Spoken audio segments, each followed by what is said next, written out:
दोस्तों एक शादी समारोह चल रहा था उत्तर प्रदेश के जिला अमरोहा में। और उसी शादी में एक लड़का आया हुआ था जो कि मेरठ का दोस्तों रहने वाला होता है। दोस्तों वो लड़का शादी में एक लड़की को देखता है और देखते ही उसको पसंद कर लेता है और सीधा अपने माता पिता के पास जाता है और अपने माता पिता से कहता है कि मुझे वो लड़की पसंद आ गई है, मुझे उससे किसी भी कीमत पर शादी करनी है। दोस्तों वो लड़की उसके सगे मामा की लड़की होती है। जब लड़का शादी के लिए जिद करने लगता है तब तक ये बात लड़की तक पहुंच जाती है और लड़की बहुत ज़्यादा गुस्सा हो जाती है।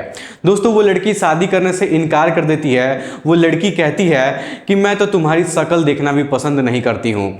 लेकिन जब ये बात लड़के को पता चलता है कि लड़की ऐसे बोल रही है तो दोस्तों वो लड़का बहुत ज़्यादा गुस्सा हो जाता है और कहता है कि अब तो चाहे कुछ भी हो जाए, मैं किसी भी कीमत पर तुमसे ही शादी करूँगा। मैं देखता हूँ कि तुम कैसे मुझसे शादी नहीं करती हो।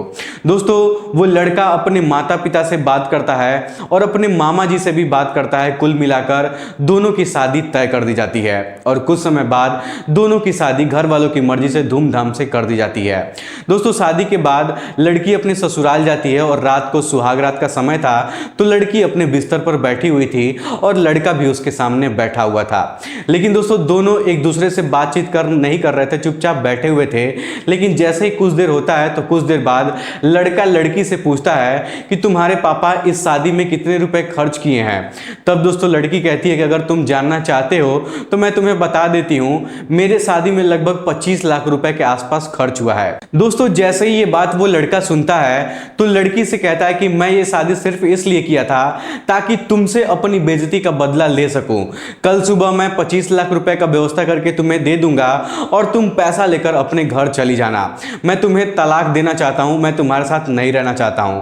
दोस्तों होता भी कुछ ऐसा ही है। दोनों के बीच में शादी के अगले दिन ही तलाक हो जाता है और दोनों एक दूसरे से दोस्तों अलग हो जाते हैं। जो लड़की थी वो अपने घर माता पिता के पास चली जाती है और लड़का जो है वो अपनी जिंदगी में मस्त हो जाता है।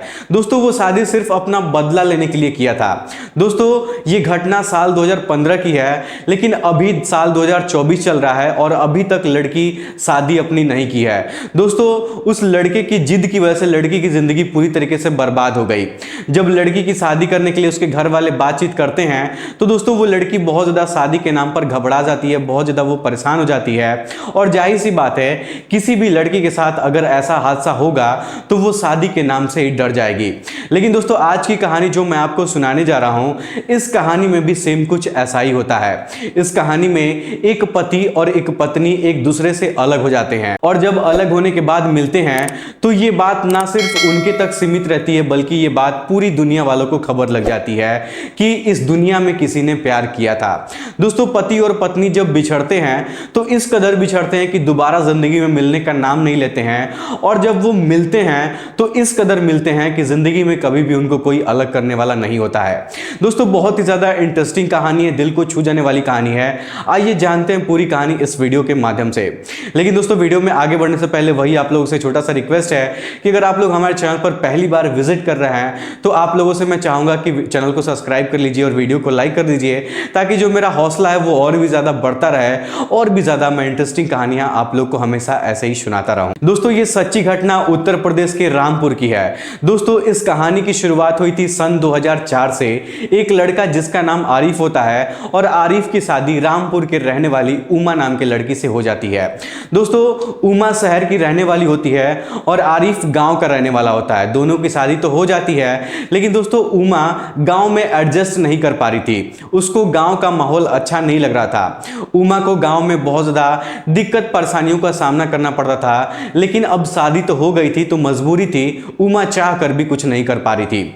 धीरे धीरे वक्त गुजर रहा था, आरिफ और उमा की जिंदगी खुशियों से भरी हुई थी। लेकिन दिक्कत बस इस बात की थी कि उमा को गांव में रहना पसंद नहीं था क्योंकि वो शहर के माहौल में बचपन से ही रह चुकी थी, बचपन से ही शहर में घूमती फिरती थी तो उसको शहर का माहौल अच्छा लगता था और गांव का माहौल उसको बिल्कुल भी पसंद नहीं आ रहा था। इसी बात को लेकर दोनों में कभी कभी झगड़ा भी हो जाता था। कभी कभी दोस्तों आरिफ के जो माता पिता थे इसी बात को लेकर उमा को उल्टा सीधा भी बोल दिया करते थे। लेकिन जैसे जैसे वक्त गुजर रहा था उमा और आरिफ के बीच में लड़ाई झगड़े होने लगते हैं और साल 2012 में दोनों के बीच में ऐसा विवाद होता है कि दोनों एक दूसरे से बहुत ज्यादा लड़ाई झगड़ा करने लगते हैं।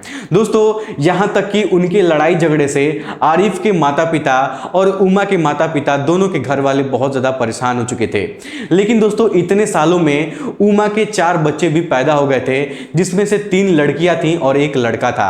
लेकिन फिर भी उन दोनों के बीच में लड़ाई झगड़े का जो सिलसिला है वो रुकने का नाम नहीं लेता था। कुछ समय बाद दोनों के परिवार वाले आपस में बातचीत करते हैं और पंचायत ही करते हैं। पंचायत में दोनों के बीच में तलाक हो जाता है। लेकिन दोस्तों जब पंचायत हो रही थी तो उस पंचायत में जो फैसला सुनाया गया था उसमें यह फैसला आता है कि आरिफ के पास 2 लड़की और 1 लड़का रहेगा और उमा के पास सिर्फ 1 लड़की रहेगी। दोस्तों इसी बात पर फैसला होता है और फिर दोनों के बीच में तलाक हो जाता है। दोस्तों जो आरिफ था वो अपने 3 बच्चों को लेकर अकेले रहने लगता है और उमा अपने एक बेटी को लेकर अपने मम्मी पापा के घर चली जाती है। दोस्तों तलाक होने के बाद से दोनों एक दूसरे से पूरे तरीके से अलग हो जाते हैं। ना तो वो कभी फोन पर बात करते थे और ना ही किसी से एक दूसरे के बारे में पूछने की कोशिश करते थे। दोस्तों दोनों की जिंदगी एकदम से अलग हो गई थी। किसी को कोई भी एक दूसरे से मतलब नहीं था। दोस्तों 2 जून 2024 की ये बात है जब रामपुर में एक शादी समारोह आयोजित किया गया था। सभी लोग खाना पीना शादी में खा रहे थे, डीजे वगैरह बज रहा था, शादी की तैयारियां हो रही थी। दोस्तों उसी शादी समारोह में उमा भी वहां पर गई थी और अब जो उमा की उम्र है वो 45 साल के आसपास हो चुकी है। दोस्तों उमा शादी में खड़े होकर हाथ में थाली का प्लेट लेकर खाना खा रही थी। लेकिन जब सामने वो देखती है तो सामने उसका पति आरिफ खड़ा होता है और आरिफ को देखकर वो बहुत ज्यादा हैरान हो जाती है। दोस्तों वो खाना तो खा रही थी लेकिन प्लेट लेकर अब चुपचाप खड़ी हो जाती है। उसको सदमा लग जाता है और उसके आंखों से आंसू निकलने लगते हैं। लेकिन दोस्तों जब आरिफ उमा को देखता है तो वो भी दंग रह जाता है और कुछ देर बाद आरिफ के आंखों से भी आंसू निकलने लगते हैं। दोस्तों आरिफ की जो उम्र है वो भी 55 से 56 साल की हो चुकी थी। तभी आरिफ का जो बच्चा होते हैं, 3 बच्चे होते हैं, वो आरिफ के पास आकर कहते हैं कि पापा वहां से मुझे आइसक्रीम दिलवा दीजिए। लेकिन दोस्तों आरिफ उमा को ही देखता रह जाता है, अपने बच्चे पर वो ध्यान नहीं देता है। दोस्तों कुछ देर बाद उमा जोर जोर से चिल्लाकर रोने लगती है क्योंकि दोस्तों जो बच्चे आइसक्रीम मांगने के लिए आरिफ से आए थे वो बच्चे उमा के थे और उमा अपने बच्चों को कई सालों बाद मिली थी और देखी थी। और उस दिन शादी में जितने भी लोग आए हुए थे दोस्तों किसी को भी समझ में नहीं आ रहा था कि आखिरकार उमा इतना जोर जोर से रोने क्यों लगी है अचानक। दोस्तों तभी उमा की माँ उमा को चुप कराने के लिए आती हैं और उसको चुप कराई रही थी। उससे पूछ रही थी कि क्या हो गया, तुम क्यों रो रही हो, मुझे बताओ क्या बात है। तभी उमा के माँ की जो नजर है वो आरिफ के ऊपर पड़ जाती है। तब उमा की माँ भी आरिफ को देखकर जोर जोर से रोने लगती हैं। दोस्तों अब किसी को समझ में नहीं आ रहा था कि आखिरकार माँ और बेटी इस तरीके से क्यों रो रहे हैं।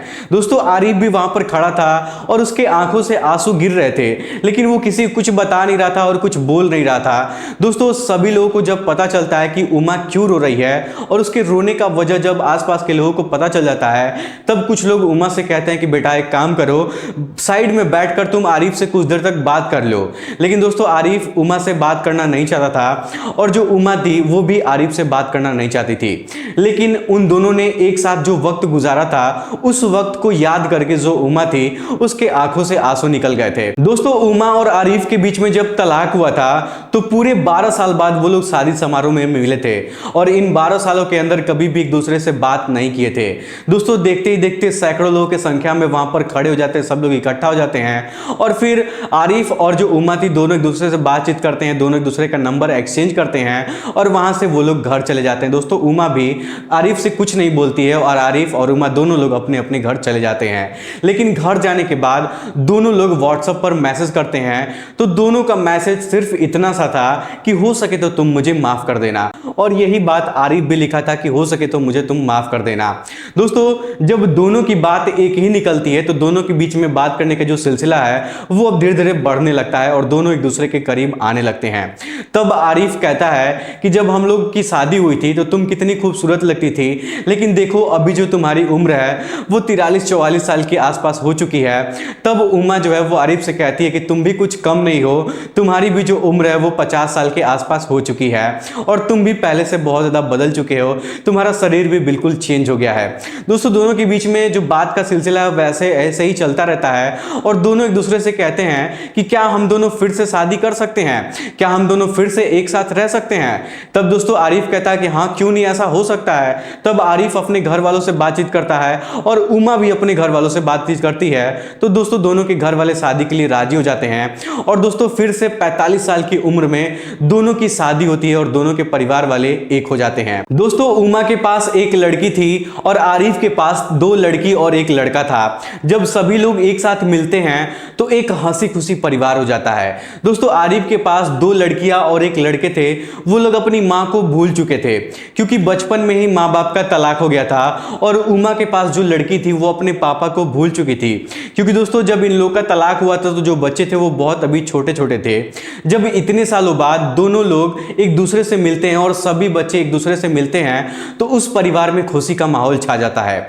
दोस्तों उस दिन के बाद से वो लोग एक दूसरे से कभी भी अलग होना नहीं चाहते हैं और जितने भी लोग इन दोनों की कहानी को सुने सभी लोगों ने यही कहा कि जब ये लोग अलग हुए तो ऐसे अलग हुए जैसे कि कभी मिलने का नाम ही नहीं लेंगे और जब ये लोग मिले तो इस तरीके से मिले जैसे कभी अलग होने का नाम ही नहीं लेंगे। दोस्तों आरिफ और उमा की शादी 8 जून 2024 को हुई थी। दोस्तों उमा और आरिफ की शादी करने के बाद ये दोनों लोग अपने बच्चों को लेकर उत्तराखंड की वादियों में घूमने के लिए चले जाते हैं, लेकिन किसी तरीके से ये जो खबर है वो सोशल मीडिया पर बहुत ज्यादा वायरल हो जाती है। दोस्तों मैं आपको बता दूं कि शायद आप लोग उस्मान सैफी सफर भैया को जानते होंगे जो अक्सर सच्ची घटना पर आधारित कहानियां सुनाते रहते हैं। तो ये कहानी मुझे उनके माध्यम से सुनने को मिली है और ये कहानी मुझे बहुत ही ज्यादा इंटरेस्टिंग लगी तो मुझे लगा कि अपने व्यूवर्स के साथ शेयर करना चाहिए। तो दोस्तों ये कहानी आपको कैसी लगी मुझे कमेंट बॉक्स में जरूर बताइएगा। फिलहाल आज के इस वीडियो में इतना ही। वीडियो पसंद आए तो वीडियो को लाइक, चैनल को सब्सक्राइब जरूर करिएगा। आप सभी लोगों का बहुत बहुत धन्यवाद।